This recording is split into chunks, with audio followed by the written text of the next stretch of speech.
गावातील जनजीवन याचे चित्रण इतिहासाच्या पुस्तकांमधून आणि चित्रपटातून पाहायला मिळतं। अकोल्यात मात्र राजेंद्र सोनावणे या कलावंताने दिवाळीनिमित्त खास किल्ला उभारून शिवकाळाचे प्रत्यंतर नागरिकांना दिले आहे। 8 फूट उंचीचा हा किल्ला असून गडकोटावरून घोरपडीच्या शेपटीच्या मदतीनं किल्ला सर करणारे मावळे,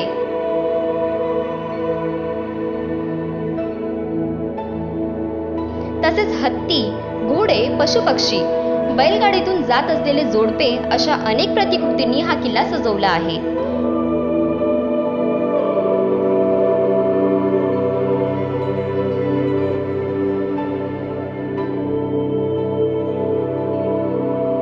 शिवकाळाचे प्रत्यंतर देतानाचा त्यांनी पारंपरिक खेळाचं छायाचित्रण लावून जुन्या खेळांची नव्या पिढीला ओळख देण्याचाही प्रयत्न केलाय। आट्यापाट्या, गोळ्या खेळणे, लगोरी, विट्टीदांडू अशा अनेक खेळांच्या चित्रांनी मोठ्यांनाही आपले जुने दिवस आठवत आहेत।